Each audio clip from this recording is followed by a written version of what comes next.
اللهم صل على سيدنا محمد صلى الله عليه وسلم رب اشرح لي صدري ويسر لي امري واحلل عقدة من لساني يفقهوا قولي ربي زدني علما۔ پچھلے درس میں ہم نے مدینے میں جب صحابہ کرام داخل ہونے لگے تو آندھی کا ذکر کیا اور ایک منافق کی موت کا ذکر کیا۔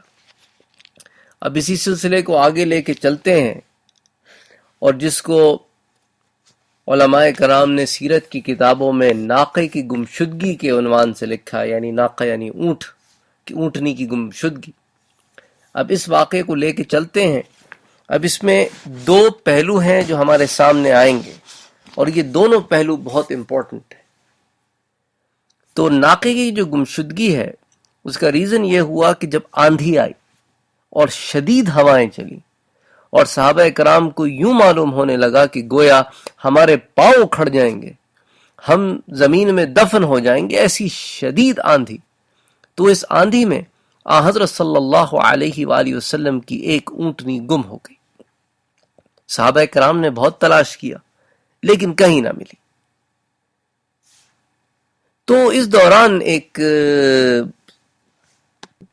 منافق تھا جس کا نام تھا زید بن لصیط۔ زید بن لصیط یہ ایک منافق تھا جو انصار کی مجلس میں بیٹھا تھا۔ تو اس نے پوچھا کہ یہ لوگ کس چیز کو ادھر ادھر تلاش کر رہے ہیں اور بھاگے پھرتے ہیں؟ تو اسے بتایا گیا کہ حضرت صلی اللہ علیہ وآلہ وسلم کی اونٹنی گم ہو گئی ہے اور سب اس کو تلاش کر رہے ہیں۔ تو وہ منافق کہنے لگا الا یخبرہ اللہ بمکانہا، کیا اللہ اس جگہ سے اپنے نبی کو خبردار نہیں کر دیتا؟ یعنی بدبخت جو ہے وہ اپنے تئیں اللہ کے رسول پر ٹونٹ کر رہا تھا کہ آپ تو غیب کی خبریں بتاتے ہیں اور یہ بتاتے ہیں اور وہ بتاتے ہیں، تو اونٹنی گم ہو گئی یہ بھی بتا دیں، اللہ تعالیٰ نہیں بتا سکتے آپ کو؟ یہ کیا بڑی بات ہے، فرشتہ بھیج کے بتا دیں، سب کو پریشان کیا ہوا ہے، نعوذ باللہ۔ تو یہ جب ایک انصار نے سنا تو نیچرل سی بات ہے، ایمان کا تقاضا ہے، خون کھول اٹھا، تو کیا بکواس کر رہا ہے یہ آدمی۔ تو حضرت کھڑے ہوئے انصار میں سے ایک صحابی، انہوں نے کہا اے خدا کے دشمن، خدا تجھے ہلاک کرے، تو منافق ہے۔ اور بے شک یہ منافقوں کی پہچان ہے کہ وہ گستاخ رسول ہوتے ہیں۔ تو وہاں حضرت اسید بھی کھڑے تھے۔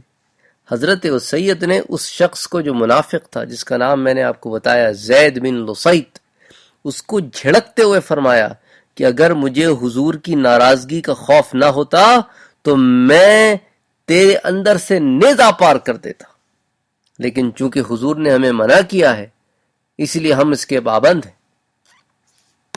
اور سنو زید بن لصیط، اگر تمہارے دل میں اتنا کینہ، اتنا بغض، اتنا نفاق بھرا ہوا ہے تو تم ہمارے ساتھ آئے ہی کیوں غزوے میں؟ تم تو منافق آدمی ہو، بیٹھے رہتے مدینے میں۔ میری آنکھوں کے سامنے سے دور ہو جاؤ۔ اب ہم اور تم ایک درخت کے سائے کے نیچے نہیں بیٹھ سکتے۔ یہ عرب میں محاورہ ہے، یعنی کہنے کا مقصد ہے کہ اب ہم ساتھ نہیں چل سکتے، تمہیں تو دیکھ کے خون کھول رہا ہے ہمارا، اس سے بہتر ہے کہ تم ہم سے الگ ہو جاؤ، بجائے اس کے کہ ساتھ رہو اور ہم پھر کچھ ایسا کریں کہ جو حضور نے ہمیں منع کیا ہے کرنے سے۔ تو ایمان کا تقاضا تھا۔ تو جب اس شخص نے دیکھا کہ صحابہ کرام کو جلال آ گیا اور غصہ آ گیا ہے، تو وہ وہاں سے بھاگ کھڑا ہوا اور حضور کے پاس آ گیا۔ اب آپ یہ دیکھیں نا ان بدبختوں کو، کہ پہلے تو حضور پہ تان تشنا کرتے، اور جب کوئی اس کا ریاکشن کرے تو حضور کی پناہ میں بھی آ جاتے ہیں۔ حضور کی پناہ میں آ گیا۔ تو جب یہ حضور کی مجلس میں داخل ہوا تو حضور چاہتے تھے کہ اس کو کچھ انڈائریکٹلی کوئی بات سنائیں، لیکن نام نہیں لیا حضور نے، کیونکہ حضور نہیں چاہتے تھے کہ مجلس میں کسی کا دل ٹوٹے، کوئی بے عزتی فیل کرے۔ تو حضور نے ارشاد فرمایا ان رجلا من المنافقین شمت ان ضلت ناقة رسول الله صلى الله عليه وسلم وقال الا یخبرہ اللہ بمکانہا.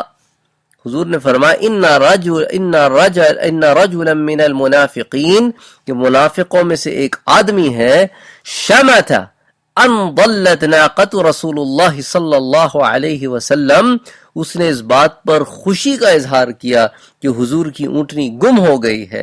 وقال، اور کہا اس نے، الا یخبرہ اللہ بمکانہا، اللہ اپنے نبی کو اس اونٹنی کی جگہ سے آگاہ کیوں نہیں کر دیتے؟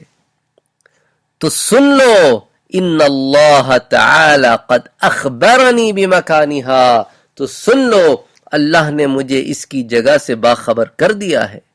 وہ اس گھاٹی میں تمہارے سامنے ہے، اس کی نکیل فلاں درخت کے ساتھ اڑی ہوئی ہے، سیدھے وہاں چلے جاؤ. اللہ اکبر. یعنی اس کو حضور نے بات بھی بتا دی، عام صحابہ کو بھی ایک بات بتا دی، اور پردہ پوشی بھی ہو گئی. تو اب لوگ دوڑے اس ڈائریکشن میں، اور جب وہاں پہنچے تو انہیں اونٹنی مل گئی اور اسے پکڑ کے لے آئے. اب یہاں میں تھوڑی دیر کے لیے ایک وقفہ لے رہا ہوں، پھر باقی واقعہ بھی تھوڑی دیر سے بتاتا ہوں. اب آپ یہ دیکھیں اس پورے پروسیس میں کہ حضور کی کوئی چیز ادھر ادھر ہو جائے تو صحابہ بھاگتے پھرتے تھے کہ کسی طرح حضور تک وہ چیز پہنچا دیں اور حضور کو خوش کر دیں. اور ہمارا کیا حال ہے کہ سارا دن حضور کو ناراض کرتے پھرتے ہیں، اللہ کو ناراض کرتے پھرتے ہیں. اس کے نبی کو کیسے ناراض کرتے ہیں کہ اس نبی نے جو شریعت دی اس پہ عمل نہیں کرتے، اور اللہ کو کیسے ناراض کرتے ہیں کہ اس کے حبیب کی لائی ہوئی شریعت پہ عمل نہیں کرتے اور اللہ کے احکامات کو توڑتے ہیں. تو اللہ کے نبی کو قیامت کے دن کیا منہ دکھائیں گے؟ ان سے کس منہ سے کہیں گے کہ حضور ہماری شفاعت فرمائیے، آپ کے امتی ہیں؟ اللہ اکبر. اب صحابہ کا وہ عمل کہ حضور کے لیے بھاگتے پھر رہے، اور کوئی گستاخ ہو جائے تو خون کھول جاتا تھا، لیکن آگے حضور کا حکم تھا تو برداشت کرتے تھے، صبر کرتے تھے، اور ساتھ پھر اس جگہ سے الگ ہو جاتے تھے جہاں گستاخ رسول ہوں، یا ان کو اپنے سے الگ کر دیتے تھے کہ اپنا ذہن صاف رہے، پاک رہے. اور پھر حضور صلی اللہ علیہ وآلہ وسلم کا کہ اللہ نے ان کو مطلع فرمایا کہ کون شخص ہے جو آپ کے بارے میں یہ بات کر رہا ہے، اور حضور اس مجلس میں نہیں ہے جہاں یہ منافق نے حضور کی شان میں گستاخی کی. اور جب یہ گستاخ حضور کی محفل میں داخل ہوا تو اسی وقت حضور نے یہ بات کہی. تو یہ حضور صلی اللہ علیہ وآلہ وسلم کا ایک معجزہ تھا، اور یہ حضور صلی اللہ علیہ وآلہ وسلم کا کمال اخلاق تھا کہ آپ نے یہ بات کسی پہ عیا نہ کی، اور اس شخص کو میسج بھی پہنچ گیا کہ یہ میری طرف ہو رہی ہے بات. اور ساتھ حضور نے اپنے صحابہ کرام کو اس طرف مطلع فرمایا، اور ساتھ اس کو بھی بتا دیا کہ اس کے دل میں جو شک شبہ ہے نا، اس کا جو نفاق ہے وہ نکل جائے. حالانکہ حضور کو اپنی نبوت کے لیے ثبوت کے دینے کی ضرورت نہیں تھی کہ اللہ نے مجھے بتا دیا ہے، تم کیا باتیں کر رہے ہو. لیکن اب آپ اس سارے رد عمل کا ایک نتیجہ آپ کے سامنے رکھوں گا، بس 1 منٹ دیجئے. تو وہاں صحابہ کرام کو یہ بات بتائی، اور صحابہ پھر دوڑ پڑے کہ حضور کے لیے ہم وہ چیز لے آئیں جلد از جلد جس کے بارے میں حضور بتا رہے ہیں. تو ایک طرف تو ایمان کی تقویت، دوسری طرف حضور کا خیال اور حضور سے محبت. اللہ اکبر. اور جا کے اس ناقے کو فوراً لے آئے. تو وہ جو منافق تھا، جب اس نے یہ سارا کچھ دیکھا کہ میں نے کیا بکواس کی، صحابہ کرام نے کیا رد عمل کا اظہار کیا اور پھر صبر کیا، اور پھر میں ان کے غضب سے بھاگ کر آیا تو حضور کی پناہ میں آیا جن کے بارے میں نے زبان درازی کی تھی. اور آپ کو اللہ نے میرے بارے میں مطلع فرمایا، لیکن آپ نے میری پردہ پوشی فرمائی، اور پھر میرے اس سوال کا جواب بھی دے دیا، اور ان ساری باتوں سے اس پر یہ بات کھلی کہ ہاں انہ رسول اللہ، یہ واقعی اللہ کا رسول ہے. تو فوراً یہ سارا کچھ دیکھ کر وہ منافق مسلمان ہو گئے. اس نے اپنے نفاق سے توبہ کی، وہ اللہ سے تائب ہوا. اللہ کے رسول کے حضور معافی کا خواستگار ہوا. اس نے جب دیکھا کہ یہ واقعی اللہ کے سچے نبی ہیں اور میں گمراہ تھا، تو اس سے یہ بھی ایک مسئلہ نکلتا ہے کہ بعض دفعہ لوگ اعتراض کرتے ہیں اپنی کم علمی کی وجہ سے یا انفلوئنس کی وجہ سے جو ان کے اوپر ہوتا ہے دوسرے لوگوں کا، لیکن جب ان پہ حق واضح ہوتا ہے تو پھر وہ ہدایت کی طرف لوٹتے ہیں. تو ہمیں ایسے اسلوب اختیار کرنے چاہیے کہ جس سے لوگ ہدایت کی طرف لوٹیں. اب آپ یہ دیکھیں اگر صحابہ کرام اس کے ساتھ کوئی ایسا رد عمل کرتے جس سے اس کو کوئی ذہنی یا جسمانی چوٹ پہنچتی تو وہ شاید وہاں سے الگ ہو کے حضور کی طرف نہ آتا، حضور سے دور چلا جاتا. یا اگر وہ حضور کی طرف آ گیا اور حضور اس کا نام لے کر بھری محفل میں اس کو بدنام کرتے تو صحابہ اس کا پھر کیا حشر کرتے، اور پھر وہ دل میں مایوس ہو کے الگ ہو جاتا. تو حضور نے اس تک ایک میسج بھی پہنچا دیا، کسی کو پتہ بھی نہیں چلا، اور پھر اس کے لیے اللہ نے ہدایت کا معاملہ فرمایا. تو حضور کی وسعت علم کا اس سے اندازہ لگائیے کہ اللہ نے اپنے نبی کو کس قدر علم سے نوازا تھا. وہ اپنے علم میں سے چند چیزیں ہم سے بیان فرما دیتے ہیں جو ہمارے پاس حدیثوں کی صورت میں موجود ہے، اور وہ تو وہ قلیل علم ہے جو انہوں نے بیان کر دیا. اللہ نے اپنے نبی کو اور کیا کیا علم دیا وہ خدا اور اس کا رسول جانتا ہے.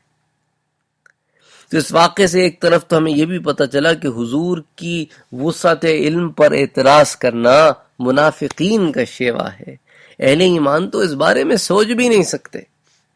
اچھا، بعض کتب سیرت میں اس واقعے کی تھوڑی سی اور ڈیٹیل آئی ہے کہ جب حضور نے بتا دیا کہ آپ کی اونٹنی فلاں مقام پر ہے اور لوگ دوڑے اس اونٹنی کو لانے کے لیے، تو وہ منافق اپنی جگہ سے اٹھا اور تیزی کے ساتھ چل کر اپنے ان ساتھیوں کے پاس پہنچا جن کے ساتھ وہ بیٹھا تھا، اور اس نے وہ ایک جملہ بولا تھا حضور کی شان میں جس پہ صحابہ کرام جو انصار میں سے تھے وہ ایک دم جذبات میں آ گئے تھے کہ تم کیا کہہ رہے ہو.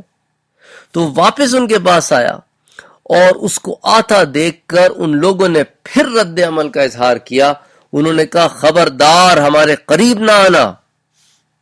اس نے کہا ٹھیک ہے قریب نہیں آتا، پر میں خدا کی قسم دے کر تم سے پوچھتا ہوں کہ میرے یہاں سے اٹھ کے جانے کے بعد کیا تم میں سے کوئی محمد مصطفیٰ صلی اللہ علیہ وآلہ وسلم کے پاس گیا اور ان کو جا کر یہ ساری کنورسیشن جو میری تمہاری ہوئی تھی بتایا؟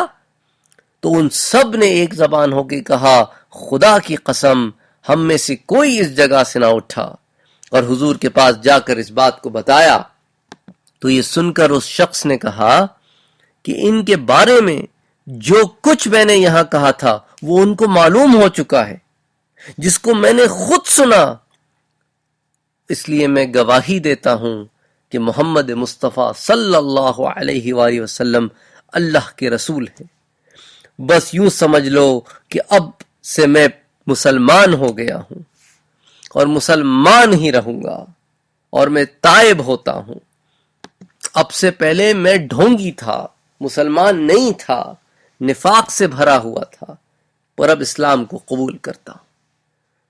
تو لوگوں نے اس سے کہا پھر تم ابھی اللہ کے رسول کے پاس جاؤ تاکہ حضور تمہارے لیے اللہ سے مغفرت چاہیں. تو یہ شخص اسی وقت حضور کی خدمت میں حاضر ہوا اور اپنے گناہوں کا اعتراف کیا. حضرت نے اس کے لیے دعائے مغفرت فرمائی. اللہ اکبر. حضور کا شیوا دیکھیں، اور لوگوں کا پھر آپ دیکھیں کہ بس جب آدمی تائب ہو گیا تو انہوں نے اپنا رد عمل بدل دیا. جو کہہ رہے تھے قریب نہ آنا، اب وہ کہہ رہے ہیں میں معافی مانگتا ہوں، میں مسلمان ہوتا ہوں. اس نے کہا اچھا مسلمان ہوتے ہو، تائب ہوتے ہو، تو بابا تم نے تو اللہ کے رسول کی گستاخی کی ہے، جا کے ان سے معافی مانگو. پھر ان سے معافی مانگو اور پھر اللہ کا غیظ و غضب تو تم پر جو ہے تو پھر وہ تمہارے لیے مغفرت کریں تاکہ اللہ کا غیظ و غضب تم پر سے اترے. تو وہ دوڑا پھر حضور کے پاس کہ حضور میں ایمان لاتا ہوں، بس ہاتھ آپ سے معافی بھی مانگتا ہوں اور اپنے رب سے میرے گناہوں کی معافی آپ بھی مانگیے کہ اب مجھے اللہ میرا معاف کر دے. آئے ہائے ہائے. نبی کا مقام دیکھیں بھائی، یہاں تو کچھ بدبخت زبان درازیاں کرتے پھرتے اللہ کے انبیاء پہ. اللہ ہمارے حالوں پہ رحم کرے، اللہ ہمارے حالوں پہ رحم کرے، اللہ ہمارے گناہوں کو بخش دے، اللہ ہمیں معاف فرمائے. ہماری زبانیں گندی، حضور کا ذکر کرتے ہیں پر زبانیں اس قابل نہیں ہیں کہ 1000 بار بھی اگر عرق گلاب سے دھوئیں تو بھی اس قابل نہ ہوں گی کہ حضور کا ذکر کر سکے. اللہ اکبر، لا الہ الا اللہ محمد رسول اللہ صلی اللہ علیہ وسلم.